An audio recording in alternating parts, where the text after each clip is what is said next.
چور کے لیے یا اللہ اس پہ فرما، یا اللہ رحم۔ آپ کے بیٹے نے ایک دن کا ابا جی آپ چور کے لیے دعا کرتے ہیں، سارا زمانہ جانتا ہے وہ چور ہے، تو آپ فرمانے لگے بیٹا اس نے مجھے ایک بڑی تگڑی تسلی دی تھی، جب میں حق کے رستے میں، حق کہنے کے رستے میں جیل گیا اور مجھے باندھ کوٹ ڈالا جانے لگا تو پیچھے سے کوئی میرا جبہ کھینچ رہا تھا، میں نے پلٹ کے جو دیکھا تو اس نے بغیر کسی دیر کے جلدی جلدی کہنا شروع کر دیا، کہنے لگا امام صاحب میں چور ہوں، ہر تھانے میں میرا نام لکھا ہے، سب کو پتہ ہے مجرم ہوں، یہ مجھے چوری سے روکتے ہیں، مارتے ہیں، لیکن آزاد ہو کے جاتا ہوں تو پھر چوری کرتا ہوں، میں غلط رستے پہ ہوں، اللہ مجھے ہدایت دے، پر میں غلط پہ ڈٹ گیا ہوں۔ آپ نے گھبرانا نہیں، آپ تو حق کے رستے میں جیل میں آئے، آپ نے گھبرانا نہیں، ڈٹ آتے تھے، تھا تو چور، پر ایسی بات کر گیا کہ مجھے ہمیشہ کے لیے یاد رہے۔ جو لوگ علم سیکھتے ہیں اور عمل نہیں نہ کرتے، دو کشتیوں کے مسافر ہو جاتے ہیں۔ اپنے آپ کو ہی جواب دینا ان کے لیے مشکل ہو جاتا ہے۔ جب آپ کوئی بات کہتے ہیں اور آپ کا اس پر عمل نہیں نہ ہوتا تو آپ اپنے ضمیر کے کہتی ہیں۔ جب آپ عمل کرنے لگتے ہیں نا، عمل، تو پھر آپ کو محسوس ہونے لگتا ہے کہ میں نے جو سیکھا ہے نا وہ میں نے اپنی ضرورت کے لیے سیکھا ہے۔ آج کل بعض لوگ علم اس لیے بھی سیکھتے ہیں کہ وہ دوسروں پر رعب جمائیں۔ نبی کریم علیہ السلام نے فرمایا جس نے دین کا علم اس لیے حاصل کیا کہ اسے دنیا کمائے گا یا علماء سے بحث کرے گا یا جاہلوں پہ رعب جمائے گا، ایسے شخص کو اللہ جنت کی خوشبو بھی عطا نہیں کرے گا۔ آپ علم سیکھیں عمل کرنے کے لیے، اپنی تربیت کے لیے، آپ پر اس کا پورا اثر ہونا چاہیے۔ اعلیٰ حضرت نے علم سیکھا تو عمل اتنا شاندار تھا کہ لوگ ان کے علم سے بھی فیض پاتے تھے اور ان کے عمل سے بھی فیض پاتے تھے۔ کردار کی جو خوشبو ہوتی ہے وہ سالوں تک رہتی ہے۔ آپ کی تقریروں سے وقتی طور پر لوگ استفادہ کر سکتے ہیں، لیکن جب وہ آپ کے قریب ہوتے ہیں پھر وہ سب کچھ جو آپ نے کہا ہے وہ عملی صورت میں دیکھنا چاہتے ہیں، تو بعض اوقات اس کا نتیجہ خوفناک نکلتا ہے کہ لوگوں کو عمل میں وہ چیز نظر نہیں آتی جو تقریر میں ہوتی ہے، تو پھر وہ جب بدگمان ہوتے ہیں تو پھر خوفناک حد تک پیچھے ہٹتے ہیں۔ اعلیٰ حضرت رحمت اللہ علیہ کی زندگی میں جو عمل تھا، جو تقوی تھا، جو نورانیت تھی، جو کہے پل عمل کا ذوق تھا، یعنی ایک چھوٹا بچہ گھر سے افطاری لایا کرتا تھا، دیر سے آیا اور آپ کوئی اور کھانا کھا بھی نہیں سکتے تھے، کچھ پرہیزی سا کھانا آپ کو کھانا تھا، تو غصہ بہت زیادہ تھا، تو ایک تھپڑ رسید کر دیا اس بچے کو۔ پھر خیال آیا اوہو پتہ نہیں پیچھے سے نہ کسی شخص نے اس کو دیر سے بھیجا ہو، فرمایا ڈھونڈ کے لاؤ نا۔ اور سردی کی رات تھی، بچہ کہیں چھپ کے سو گیا، سحری تک تلاش جاری رہی، صبح کے وقت آیا۔ اعلیٰ حضرت رحمت اللہ تعالیٰ علیہ کو لوگوں نے دیکھا کہ اتنا بڑا امام، 1000 کتب کا مصنف اور صدر الشریعہ اور صدر الافاضل اور اتنے بڑے لوگوں کا شیخ،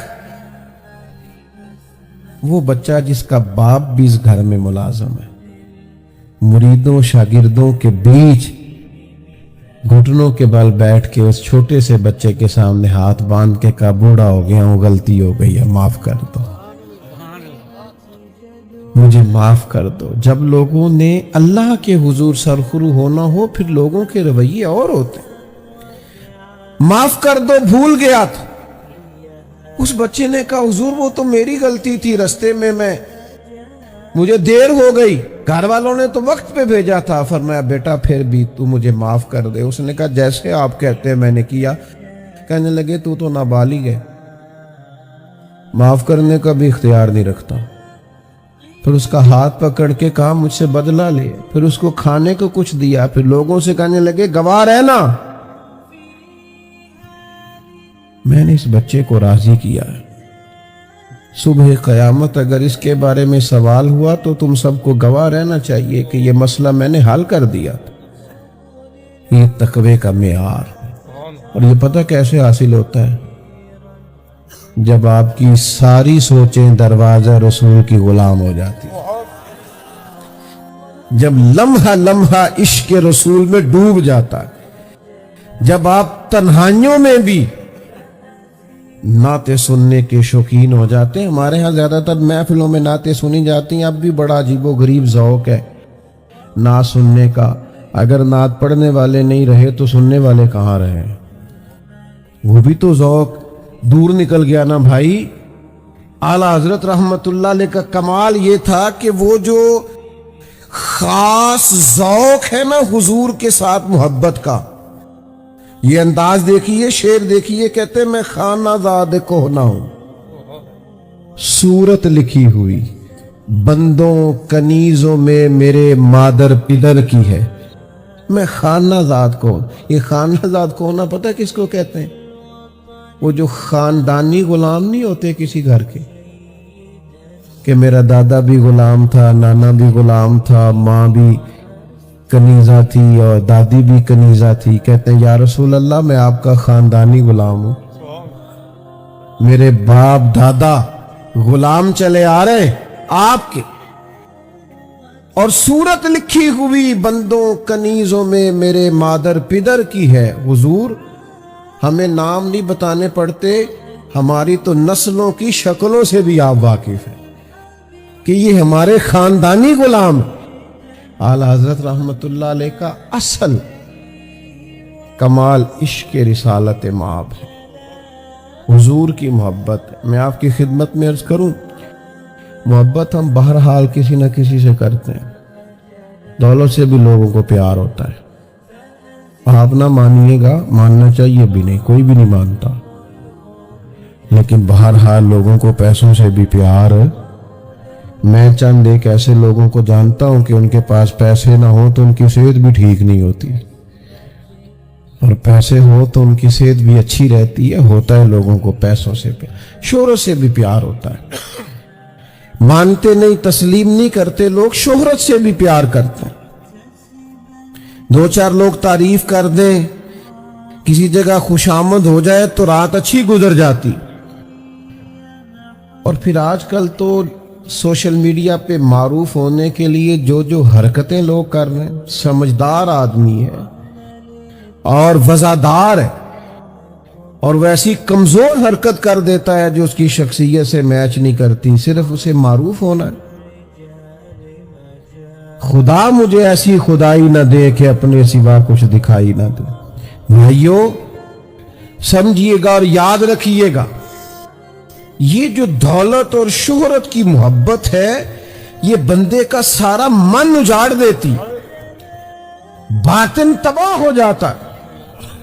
دیکھو نا کس ترتیب سے سمجھایا ہمیں نبی کریم علیہ السلام۔ نبی رحمت صلی اللہ تعالی علیہ وسلم فرماتے ہیں، دو بھوکے بھیڑیے بکریوں کے ریوڑ میں کھلے چھوڑ دی۔ بھیڑیا ویسے ہی خطرناک ہوتا ہے، پھر بھوکا ہو۔ فرمایا دو بھوکے بھیڑیے بکریوں کے ریوڑ میں کھلے چھوڑ دیے جائیں، اتنا نقصان نہیں کرتے جتنا دولت اور شہرت کی محبت انسان کے دل کا نقصان کرتی ہے۔ سارا باطن اجڑ جاتا ہے۔ محبت تو کسی نہ کسی سے کرنی ہے، درد اگرچہ جاں گزل ہے، میں کروں کیا کہ دل ہے۔ غم عشق اگر نہ ہوتا تو غم روزگار ہوتا، کوئی نہ کوئی غم تو رہنا ہے۔ اعلیٰ حضرت بریلوی فرماتے ہیں حال یہ ہے کہ جان ہے عشق مصطفیٰ، روز فضو کرے خدا، جس کو ہو درد کا مزہ وہ نازے دوا اٹھائے کیوں، اور پھر کے گلی گلی تباہ ہم ٹھوکریں سب کی کھائے کیوں، اور دل کو جو عقل دے خدا تو تیری گلی سے جائے کیوں، دل کو جو عقل دے خدا تو تیری گلی سے جائے کیوں۔ حضور سے محبت کرو، نبی کریم سے پیار کرو، حضور کا پیار سوار دیتا ہے آدمی کو، نکھار پیدا کر دیتا ہے، طبیعت بدل جاتی۔ آپ یقین کریں چسکا لگ جائے نا رات کو نعت سن کے سونے کا۔ مجھ سے ایک دوست نے کہا کہ جناب یہ آپ لوگ کہہ دیتے ہیں کہ امام جلال الدین سیوطی رحمۃ اللہ علیہ کو 70-72 بار حضور کی زیارت ہوئی، وہ کیسے؟ میں نے کہا بھائی یہ کوئی مشکل مسئلہ نہیں ہے، ایک تو یہ ہے کہ اس کا روحانی جواب ہے کہ ان کا قلب اتنا صاف تھا اور روح اتنی پاکیزہ تھی کہ انہیں زیارت ہوئی، لیکن ایک اس کا سادہ سا جواب بھی ہے۔ جو سارا دن سائیکل چلائے خواب میں بھی رات کو سائیکل ہی چلاتا ہے نا، جو سارا دن سفر کرے تو خواب میں بھی رات کو، صحیح کہہ رہا ہوں میں، بلا مثال و بلا تشبیہ، صرف سمجھانے کے لیے عرض کرتا ہوں، جو سارا دن مدینے والے کی حدیث پڑھے اور پڑھائے، جو سارا دن سیرت پاک کی بات کرے، الخصائص الکبریٰ میں جس طرح انہوں نے حضور کا حلیہ مبارک لکھا ہے، کس ذوق اور کس محبت سے سرکار کی بات کی ہے، تو جو سارا دن یہ کرے نا وہ رات کو مدینے والے کے جلوے بھی دیکھا کرتا ہے۔ یہ سمجھ لیں کہ محبت رسول کا عملی پیکر جب تک ہم نہیں بنتے، یہ دل کہیں نہ کہیں لگا رہے گا، کہیں نہ کہیں جڑا رہے گا۔ میں کچھ ایسے لوگوں کو جانتا ہوں جن کے پاس ہر خبر ہی مل جاتی ہے، چونکہ بیچارے سوشل میڈیا سے سر اٹھاتے ہی نہیں، ہمیں بڑی دیر کے بعد پتہ چلتا ہے بعض چیزوں کا، لیکن کچھ نوجوان ایسے ہیں جو جڑے رہتے ہیں، ہر خبر سب سے پہلے ان کے پاس ہوتی، تو میں ان کو کبھی کبھی مشورہ دیتا ہوں، میں کہتا ہوں اس وقت کو نا چلو آدھا کر لو، باقی وقت درود و سلام میں گزارا کرو، باقی ٹائم یہ ذوق پیدا کرو کہ مصطفیٰ جان رحمت پہ لاکھوں سلام، شمع بزم ہدایت پہ لاکھوں سلام، یہ ذوق آپ محبت رسول کا پیدا کریں، آپ کو سرور حاصل ہوگا، آپ کی زندگی میں کیف آئے گا۔ اور یہ اچھی طرح سمجھ لینا، میرے بچوں کو بڑی اچھی طرح پتا ہے کہ ہمارا والد پیسوں کے پیچھے بھاگتا ہے یا شہرت کے پیچھے بھاگتا ہے یا کبھی کبھی اکیلے میں حضور کی یاد میں بھی روتا ہے۔ دیکھو نا، پتہ چل جاتا ہے۔ میرے دوستوں کو اچھی طرح پتا ہے جو میرے ساتھ ہوتے ہیں کہ کس معیار کا آدمی۔ کچھ باتیں ایسی ہوتی ہیں جو آپ کے کردار سے بھی پھوٹتی، عمل سے بھی پھوٹتی، کچھ ضیائیں ایسی ہوتی ہیں جو آپ کو بتانا نہیں پڑتا، وہ ویسے روشنی بانٹتی رہتی ہیں۔ ہمارے بزرگوں نے ہمیں عشق رسول کا درس دیا ہے، ہمارا سب سے بڑا اثاثہ حضور کی محبت ہے، اور نبی کریم صلی اللہ تعالی علیہ وسلم کی محبت انسان کو سوار دیتی، نکھار دیتی، تبدیلی لے آتی۔ یہ ایک عجیب سا نشہ ہے جو انسان کو بہت ساری آزمائشوں سے ویسے ہی بچا۔ حضرت عثمان غنی رضی اللہ تعالیٰ عنہ وضو کی ایک جگہ اٹھ کے مسکرانے لگے، اب میں یہاں بلا وجہ ہنسنے لگوں تو آپ کہیں گے مولانا سمجھدار آدمی ہو، خیر ہے کیوں ہنس رہے ہو؟ بعد میں کوئی خاص آدمی پوچھ لے آپ اس وقت ہنس رہے تھے، کیا ہوا تھا؟ حضرت عثمان غنی رضی اللہ تعالیٰ عنہ اتنے زیرک اور سمجھدار اور صاحب الرائے آدمی، بہترین تاجر، معاملہ فہم، زبردست مشورہ دینے والے، لاکھوں مربع میل پہ حکومت کرنے والے، شرم و حیا کے پیکر، اتنا بڑے قد کاٹ کا آدمی وضو کیا، مسکرا رہے ہیں۔ لوگوں نے کہا جناب خیر ہے، کیوں مسکرا رہے ہیں؟ فرمانے لگے پتہ نہیں، اب یہ جب پتہ نہیں پہ اور پریشانی ہوئی، حضرت پتہ نہیں کیا مطلب؟ فرمانے لگے مجھے نہیں پتا کیوں مسکرا رہا ہوں۔ ایک دفعہ حضور کے ساتھ یہاں آیا تھا، کریم نے یہاں وضو فرمایا تھا اور حضور بھی مسکرائے تھے، میں تو فرض محبت ادا کر رہا ہوں، یہ کسی کی ادا ہے ادا کر رہا ہوں۔ آج کل نا لوگوں کو شکوک پیدا ہوتے ہیں، معاذ اللہ معاذ اللہ ثم معاذ اللہ، نقل کفر کفر نہ باشد، کہیں الحاد ہے، کہیں بے دینی ہے، کہیں برے برے خیالات۔ یہ بعض لوگ نا اعتراض کرتے تھے کہ یہ جو صوفیزم ہے نا، یہ نشے کے ٹیکے لگاتے ہیں، مست رکھتے ہیں لوگوں کو۔ آج میں کبھی کبھی سوچتا ہوں کہ تھا تو تمہارا اعتراض، لیکن وہ تمغہ نہیں بن گیا۔ لوگ محبت رسول میں ایسے مست ہوئے کہ کسی بے دین کی بات سننے کو تیار ہی نہیں ہوتے، ادھر ادھر ان کی توجہ ہی نہیں جاتی۔ تو یہ اثاثہ ہے ہمارے بزرگوں کا، اس اثاثے کا ہمیں خیال کرنا چاہیے۔ ہمیں محبت رسول صلی اللہ تعالی علیہ وسلم میں وابستہ رہنا چاہیے۔ بات کو ختم کر رہا ہوں، بغیر نعت سنے کبھی نہ سویا کریں۔ حضور کی سیرت پاک پر توجہ رکھا کریں۔ جس خطیب کی، جس ادیب کی، جس شاعر کی، جس واعظ کی، جس مبلغ کی بات سن کے دل میں حضور کی محبت پیدا ہو، اس کی بات بار بار سنا کریں، بار بار سنا کریں، بار بار۔ اور جس کی بات آپ کے دل میں شک پیدا کرے، وہم پیدا کرے، خدارا ایسے لوگوں سے اپنے آپ کو بچا لیا کریں، ورنہ آپ ایسے فکری انتشار کا شکار ہوں گے کہ آپ کو خود نہیں پتہ چلے گا کہ یہ بات کہاں نکل گئی۔ اور پھر یہ آستانہ جہاں آپ موجود ہیں، یہاں سے تو ہمیشہ خوبصورتیاں بٹتی ہیں۔ اتنی بڑی خیر مکان شریف سے چلی اور پھر یہاں سے بٹی اور دنیا نے اس سے فیض پایا۔ حضرت میاں صاحب خوبصورت گفتگو کرتے ہیں، حضرت پروفیسر ڈاکٹر میاں صغیر احمد صاحب بڑی خوبصورت گفتگو کرتے ہیں، پڑھے لکھے قد کاٹ والے لوگ۔ صاحبزادہ صاحب ماشاءاللہ سے آستانے کو دیکھتے ہیں۔ او بھائیو، اپنی سوچوں کو مثبت کر کے، اپنے رویوں کو ٹھنڈا کر کے اور سیکھنے کا مزاج پیدا کر کے خیر والے لوگوں سے خیر پائیں۔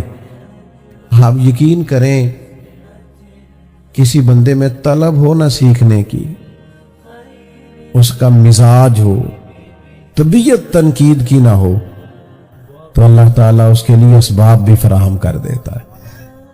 میں نے شروع میں بات کی کہ کچھ لوگوں کا خیال ہے پیر بڑے جھوٹے ہیں۔ او بھائی، ہمارا کشکول کہاں سیدھا رہ گیا ہے، ہمارے برتنوں میں کہاں صفائی رہ گئی ہے۔